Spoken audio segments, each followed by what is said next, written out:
Hello everyone, I am Tanuja and once again I welcome you all to this platform of VMC। तो आज हम शुरू करते हैं थर्मोडायनामिक्स लेक्चर 5 से। अब देखिए आज हम जो कवर करेंगे वो होगा हीट कैपेसिटी। इससे पहले हमने एंथैल्पी के बारे में पढ़ा था, इंटरनल एनर्जी के बारे में पढ़ा था और फर्स्ट लॉ ऑफ थर्मोडायनामिक्स हमने देखा था। तो एंथैल्पी को हमने डिफाइन किया था heat content of the system. जितना भी सिस्टम में हीट कंटेंट है उसको हमने बोला था हीट उसका एंथैल्पी। ठीक है, तो H is equal to U plus P V था और delta H is equal to delta U plus P delta V या डेल्टा पी वी आप बोल सकते हैं। तो आज हम पढ़ेंगे हीट कैपेसिटी के बारे में। हीट कैपेसिटी क्या है? देखिए, हीट कैपेसिटी का मतलब होता है आपको कोई भी सिस्टम है उसका अगर जितना टेम्परेचर इंक्रीज करना है उसमें जो भी हीट चेंज आता है उसको आप बोलते हो हीट कैपेसिटी। दैट मीन्स आप इसको बोल सकते हो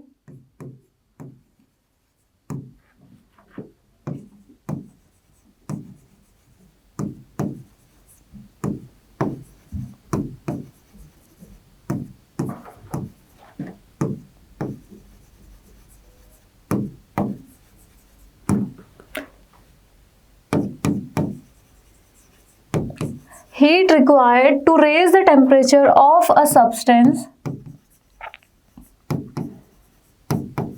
by 1 डिग्री। ठीक है, तो C इज इक्वल टू होता है Q प्लस डेल्टा T और इसको हम प्लस में इसीलिए लिखते हैं बच्चों हीट को, क्योंकि आपने जब हम क्लास वो पढ़ रहे थे, जब हम साइन कन्वेंशन पढ़ रहे थे तो heat given to the system क्या था? डेल्टा आपका प्लस Q था।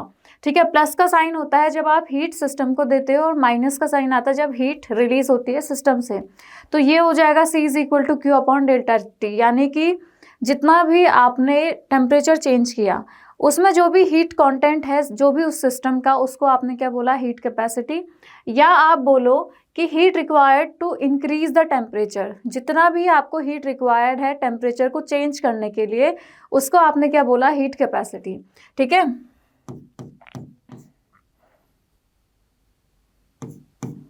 और मैं इसको लिख सकती हूँ it is the ratio of heat supplied to that of temperature change।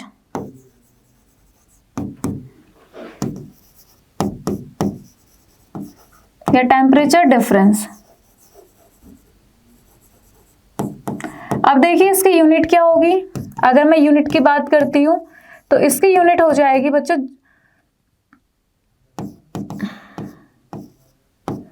ठीक है। अब देखते हैं इसके बाद कि ये एक्सटेंसिव प्रॉपर्टी है कि इंटेंसिव प्रॉपर्टी है। देखो, हीट कैपेसिटी होती है आपकी extensive property.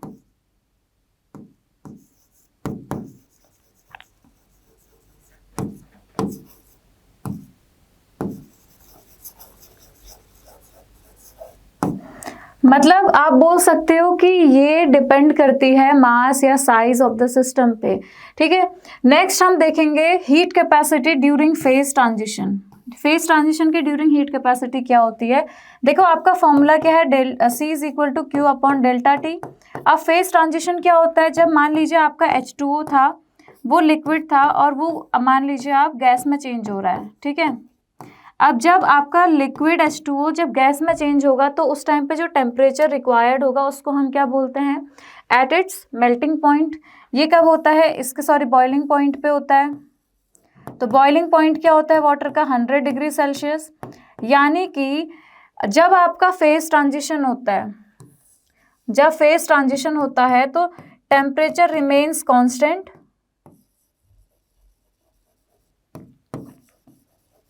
Temperature constant and phase changes. तो आप अगर टेम्परेचर कांस्टेंट और फेज चेंज हो रही है तो आप बोलोगे यहाँ पे क्या हुआ है? फेज ट्रांजिशन हुआ है। यानी कि आपका जो डेल्टा टी की वैल्यू है वो कितनी है? 0। किसी भी चीज को 0 से अगर डिवाइड किया तो क्या आ जाता है? तो हीट कैपेसिटी आपकी होती है infinite during phase transition.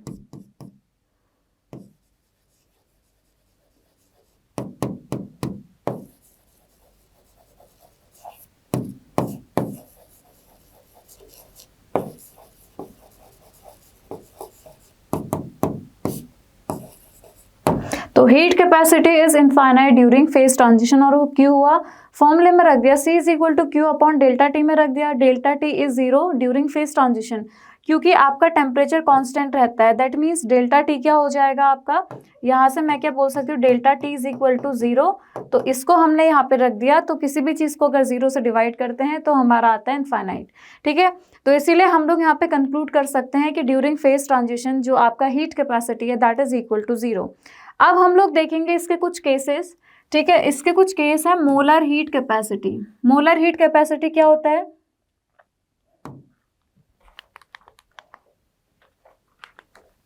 Molar heat capacity होता है बच्चों, मोलर मतलब मोल, जब आप मोल की बात करते हो, मान लीजिए आपको सब्सटेंस दिया हुआ है, if substance is given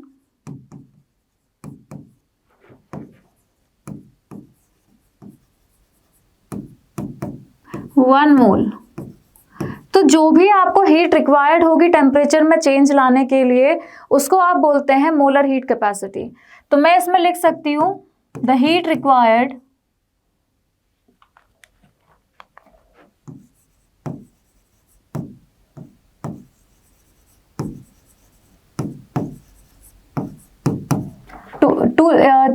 to raise the temperature या to change the temperature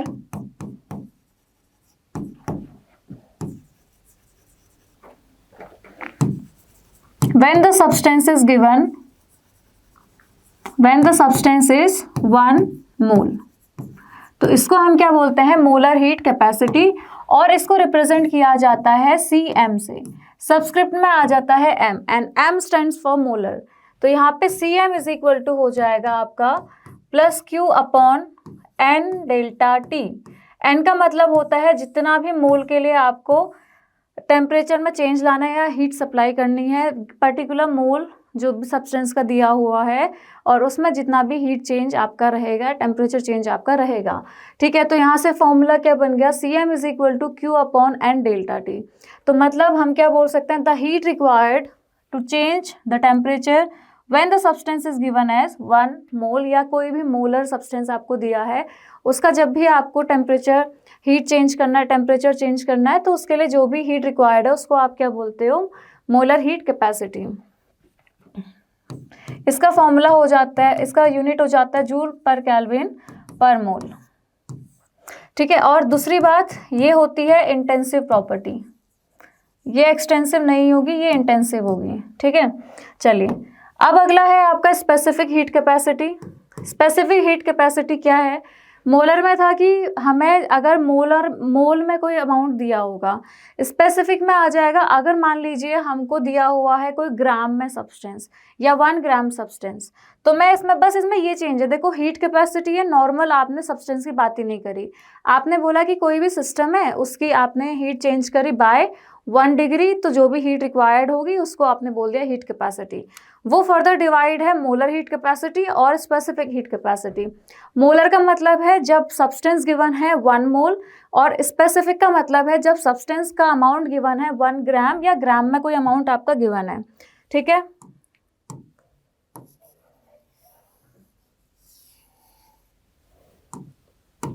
तो ये हो जाएगा, मैं यहाँ पे लिख सकती हूँ if substance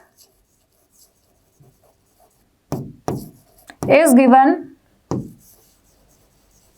is equal to 1 gram, तो इसकी डेफिनेशन हो जाएगी the heat required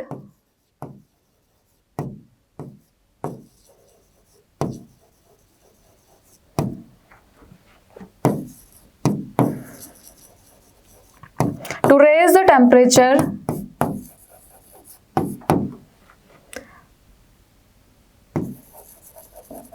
when the substance is given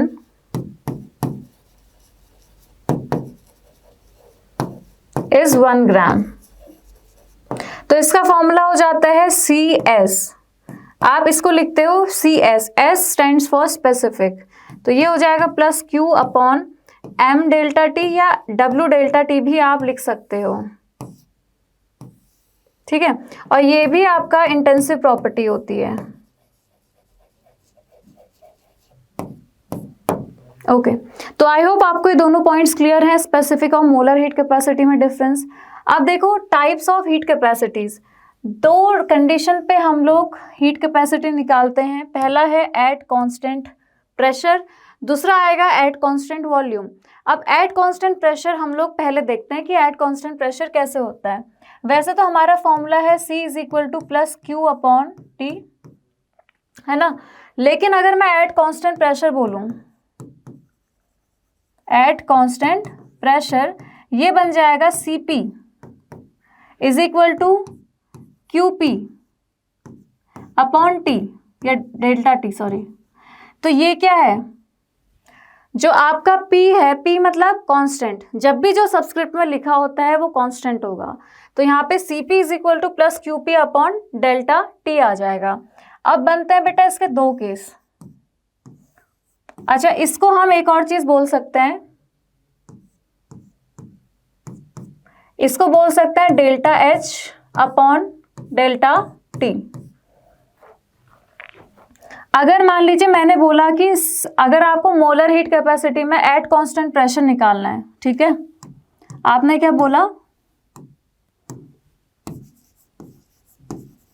molar heat capacity at constant pressure,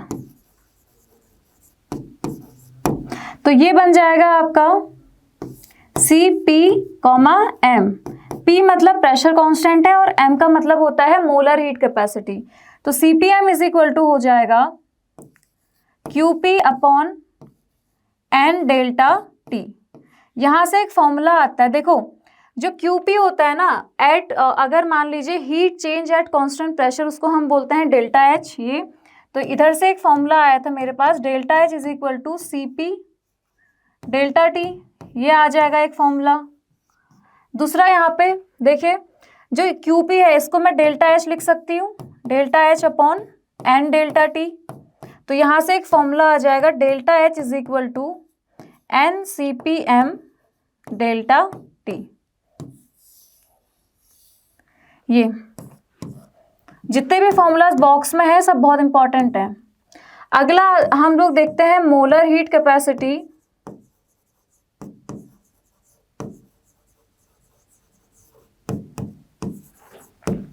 eight constant volume, sorry not molar, एक सेकेंड, स्पेसिफिक हीट कैपेसिटी।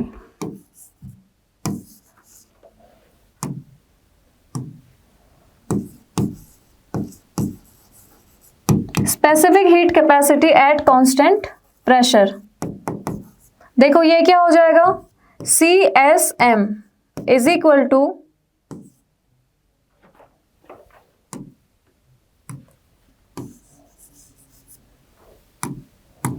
इसमें हो जाएगा CPS is equal to QP upon M delta T, और QP क्या होता है, delta H, तो delta H upon M delta T।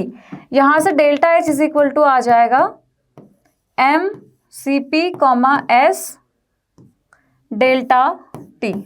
तो तीसरा फॉर्मूला आपको मिल गया ये, ठीक है। तो ये पूरा डेरिवेशन है, देख लेना इसको अच्छे से। बस आपको ध्यान कहाँ पे रखना है, ये Qp को डेल्टा H में चेंज करना है हमेशा, ठीक है। अब आगे हम बढ़ते हैं एट कांस्टेंट वॉल्यूम। देखो हमारा शुरुआत से करेंगे तो C इज इक्वल टू होता है plus Q upon delta T, है ना। एट कांस्टेंट वॉल्यूम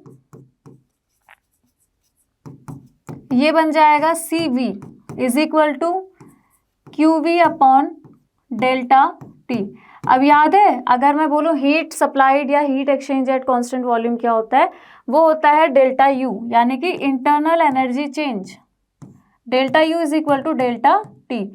यहाँ से एक फॉर्मूला आ जाएगा, delta U is equal to CV delta T, या CV dt भी आप बोल सकते हैं। अब देखते हैं हम लोग यहाँ पे कुछ केस देखते हैं। देखो यहाँ पे हम देखेंगे molar heat capacity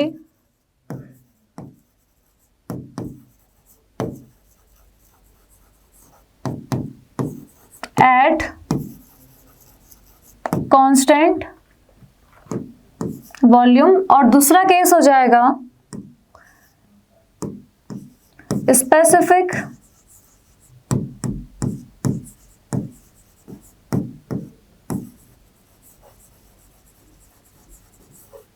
heat capacity eight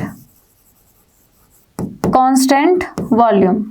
ठीक है, दोनों केस हमको पढ़ना है। अब मोलर हीट कैपेसिटी होती क्या है, देखो कांस्टेंट वॉल्यूम मतलब CV और मोलर मतलब M, तो CVM इज इक्वल टू हो जाएगा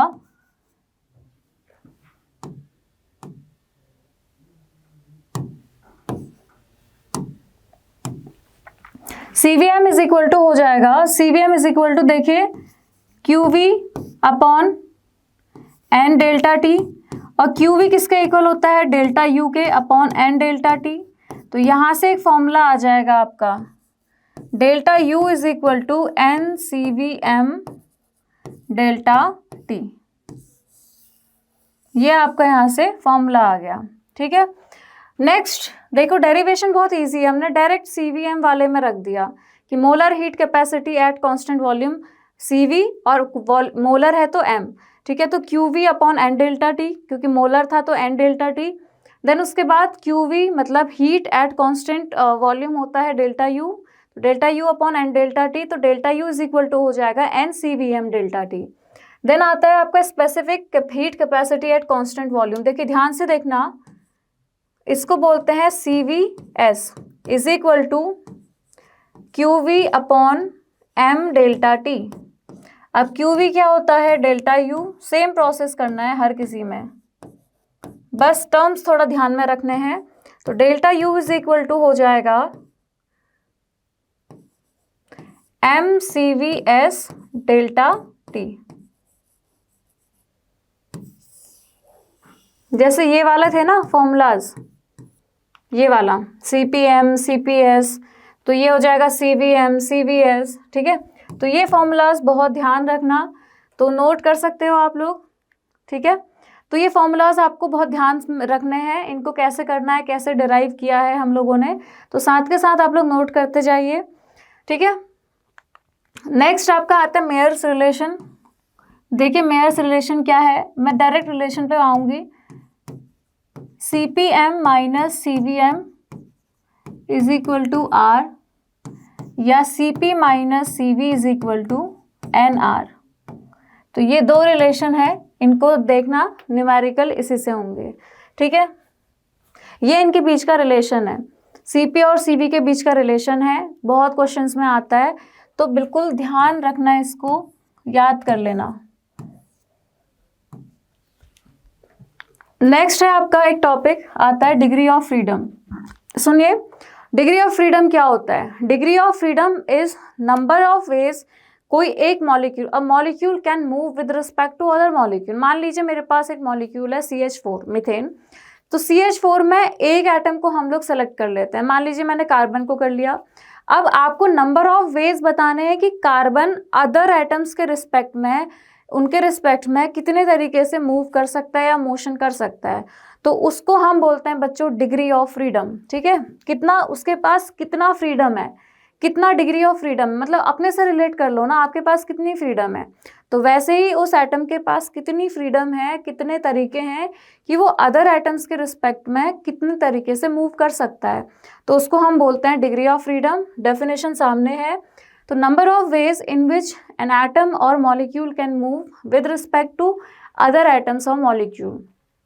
ठीक है, तो एक फॉर्मूला आता है टोटल डिग्री ऑफ फ्रीडम का, इसको DOF भी लिख सकते हैं। तो टोटल डिग्री ऑफ फ्रीडम का फॉर्मूला आता है 3N। ठीक है, अब इसमें कौन कौन से डिग्री ऑफ फ्रीडम इंक्लूड होते हैं देखना, ट्रांसलेशनल, रोटेशनल एंड वाइब्रेशनल।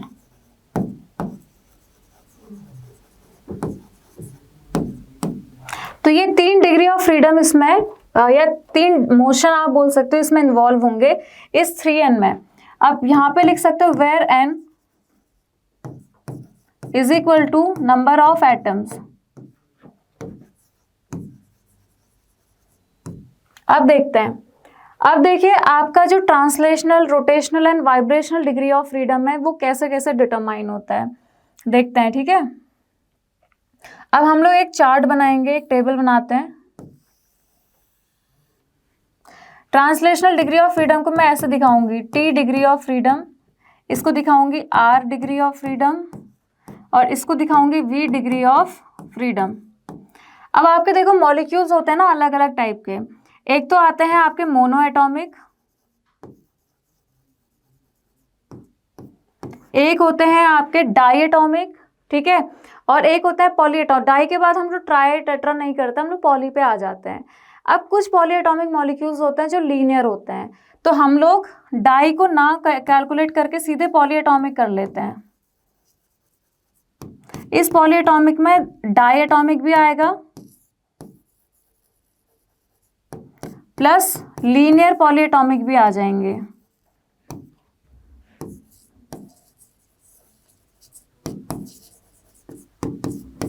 ठीक है, अगला आपका आएगा इसमें पॉली एटॉमिक, ये केस है लीनियर का, और अगला हो जाएगा पॉली एटॉमिक नॉन लीनियर का। चलिए अब हम बनाते हैं टेबल अपनी।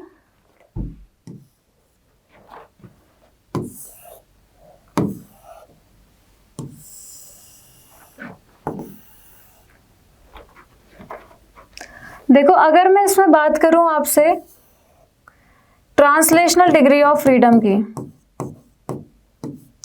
दूसरा है आपका रोटेशनल डिग्री ऑफ फ्रीडम, और अगला है आपका वाइब्रेशनल डिग्री ऑफ फ्रीडम।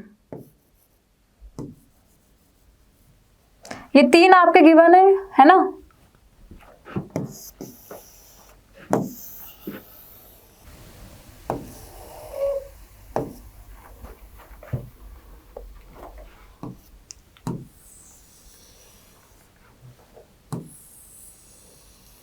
चलिए देखते हैं अगला इसमें हम कैसे निकालेंगे। अगर मेरा मोनोटॉमिक मॉलिक्यूल और आपको ट्रांसलेशनल डिग्री ऑफ फ्रीडम निकालना है, पहले तो आप लोग एक्सेस देख लीजिए। हमारे पास 3 एक्सेस होती है, X, Y and Z. Translational motion होता है जब आपको ट्रांसलेट करना है एक मॉलिक्यूल को यहाँ से वहाँ। तो क्या आप मोनोएटॉमिक मॉलिक्यूल को तीनों डायरेक्शन में ट्रांसलेट कर सकते हो, तीनों डायरेक्शन में पहुँचा सकते हो? बिल्कुल पहुँचा सकते हो। तो कितने हो जाएंगे इसके लिए डिग्री ऑफ फ्रीडम? 3, क्योंकि 3 एक्सेस हैं आपके पास। अब आता है हमारे पास लीनियर पॉलीएटॉमिक, तो इसके लिए भी ट्रांसलेशनल कितने तरीके हो जाएंगे? 3, क्योंकि तीनों एक्सेस में वो भी जा सकता है। सेम इसमें भी कितने हो जाएंगे? 3। ठीक है, अब मोनोएटॉमिक में रोटेशनल मोशन पे आते हैं। रोटेशनल होता है जैसे ये पेन है ना, तो मैं इसको रोटेट कर रही हूँ, ये इस तरीके से रोटेट कर रही हूँ, तो इसका मतलब है कि मोनोएटॉमिक तो एक ही एक्सिस में है ना, आप तो उसके पास तो बॉन्ड ही नहीं है, आप कैसे किसके रिस्पेक्ट में आपको उसको रोटेट करेंगे? तो उसके लिए यहाँ पे रोटेशनल डिग्री ऑफ फ्रीडम होता है वो होता है 0। ठीक है, अब ये वाला जो डिग्री ऑफ फ्रीडम होता है पॉलीएटॉमिक में, देखिए जो डायएटॉमिक है या लीनियर होता है मॉलिक्यूल, मान लीजिए इस एक्सिस में वो मॉलिक्यूल है यहाँ पे और यहाँ पे, तो इस एक्सिस में तो वो ऑलरेडी प्रेजेंट है, तो इस एक्सिस को हम काउंट नहीं करेंगे, बची हुई 2 एक्सिस को हम काउंट करते हैं। तो ये कितना हो जाएगा? 2, और पॉली में होता है 3, इसको आप याद कर लेना, ये आप फिजिक्स में पढ़ोगे बाद में, अभी के लिए आप इसको याद कर लो। अगला है vibrational degree of freedom, same monoatomic के लिए वाइब्रेशनल क्या होता है? 0। वाइब्रेशनल तो देखो नाम से समझ में आता है कि वो अपनी एक्सिस के अराउंड वाइब्रेट करेगा। ठीक है, और वाइब्रेशनल डिग्री ऑफ फ्रीडम होता है एट हाई टेम्परेचर। तो इसको हम लोग डिस्कार्ड करते हैं आगे चल के, अभी केमिस्ट्री में हम डिस्कार्ड करने वाले हैं इसको। इसमें कितने हो जाएंगे पॉलीएटॉमिक में? इसके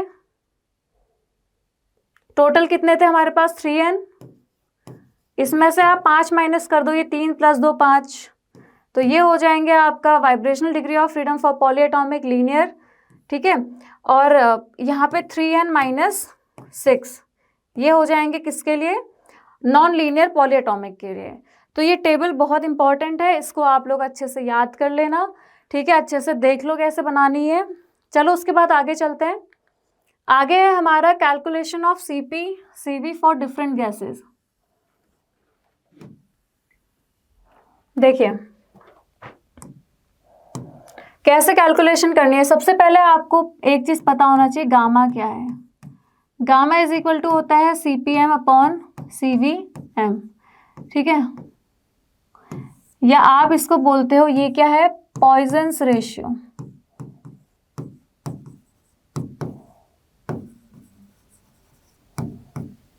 या आप इसको बोल सकते हो रेशियो ऑफ हीट कैपेसिटीज, ठीक है, eight constant pressure and eight constant volume. तो ये होता है गामा, ये अभी आने वाला है, जस्ट थोड़ा सा सब्र रखना, कैसे आता है देखते हैं।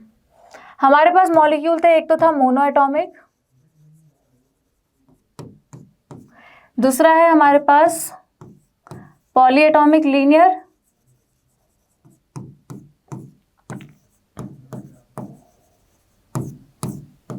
अगला है मेरे पास polyatomic non linear.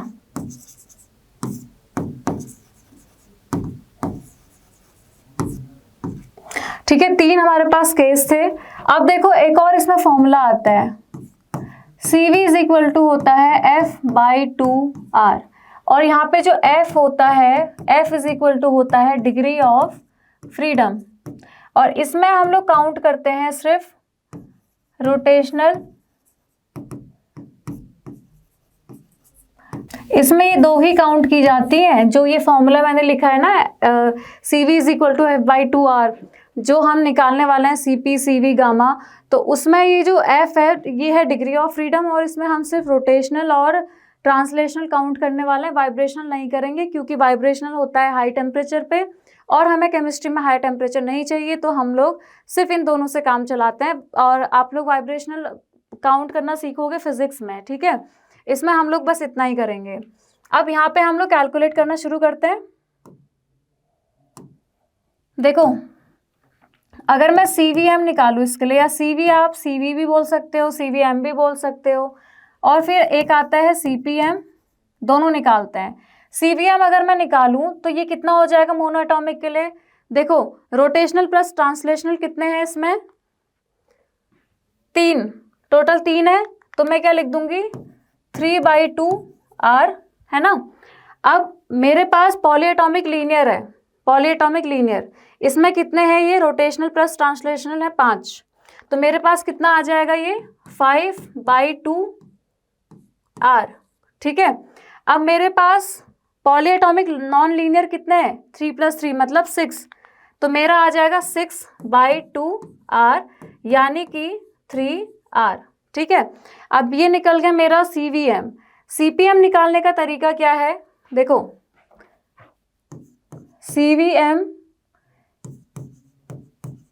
CPm minus CVm is equal to क्या होता है R, तो CPm कितना आ जाएगा R प्लस CVm, तो डायरेक्ट लिख दो, कितना हो जाएगा ये 5/2R, ये हो जाएगा 7/2R, और ये कितना हो जाएगा 4R, ठीक है, डायरेक्ट कर दिया है।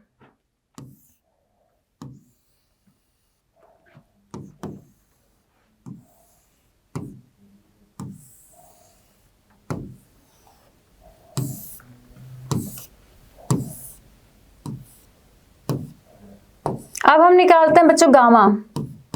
गामा क्या होता है, CPm अपॉन CVm।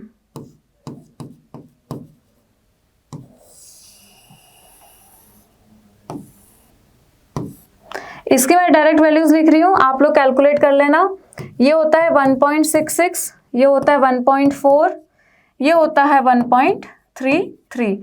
मतलब आप बोल सकते हो एज एटॉमिसिटी इंक्रीजेस, मतलब नंबर ऑफ एटम जैसे जैसे इंक्रीज होते हैं, आप क्या बोलोगे, गामा डिक्रीजेस। डायटोमिक के लिए 1.4, ट्राइटोमिक के लिए 1.33, ठीक है। तो ये याद रखना, ये गामा लिखा है ये। चलिए आगे देखते हैं। चलो ये क्लियर है ना, ये पूरी टेबल कैसे आई है। तो एक बार आप लोग पीछे वाली टेबल से मैच करके भी देख लेना सही आ रहा है या नहीं आ रहा है, ठीक है। तो आपका हो गया कैलकुलेशन ऑफ सीपी कर ली, सीवी कर ली फॉर डिफरेंट गैसेस, और गामा भी हमने निकाल लिया। तो गामा क्या था, Poisson's ratio, that is CPM upon CVM. और आपका सीवी इज इक्वल टू एक फॉर्मूला है F/2R, ये याद कर लेना, जहाँ पे F होता है डिग्री ऑफ फ्रीडम। अब ये जो डिग्री ऑफ फ्रीडम है, इसमें टोटल डिग्री ऑफ फ्रीडम नहीं आता, इसमें सिर्फ रोटेशनल आता है और ट्रांसलेशनल आता है। वाइब्रेशनल को हम लोग एक्सक्लूड करते हैं क्योंकि वाइब्रेशनल होता है हाई टेम्परेचर पे, ठीक है। तो अब हमने तीनों केसेस ले लिए, मोनोएटॉमिक, पॉलीएटॉमिक, लीनियर मतलब डायटोमिक, और एक इसका एक एग्जांपल हम लोग ले लेंगे CO2 का ले सकते हैं, ठीक है। अब आता है पॉलीएटॉमिक। पॉलीएटॉमिक क्या है आपका, नॉन लीनियर है ना। और ये होता है आपका पॉलीएटॉमिक मतलब जिसमें 3 से ज़्यादा मॉलिक्यूल हैं, या 3 भी हो सकते हैं। तो इसके लिए आपका क्या आ जाएगा, अलग केसेस आ जाएंगे। तो ये पूरा हमने टेबल बनाई है इस टेबल की हेल्प से, ठीक है। तो आपको दोनों टेबल बहुत ध्यान रखनी है। अगर मैं इसके एग्जाम्पल लिखूं तो इसके एग्जाम्पल कौन हो जाएंगे, मोनोएटॉमिक के helium, neon, argon, krypton etcetera. Diatomic के एग्जाम्पल कौन से हो जाएंगे, H2, O2, Cl2, है ना, और N2 एटसेट्रा। अच्छा एक CO2 भी आ जाएगा इसमें, ये लीनियर होता है। ट्राइटोमिक मतलब सॉरी पॉलीटोमिक तो बहुत सारे हैं, कुछ भी हो सकता है, CH4, SO3, या बोलो SO2, CCl4 एटसेट्रा, कितने भी आप लिख सकते हो इसमें, तो इसमें बहुत सारे आ सकते हैं, ठीक है। तो ये हमारे केसेस थे। So thank you everyone. Next lecture में हम लोग आगे कंटिन्यू करेंगे। Stay tuned and subscribe to our channel. Thank you so much.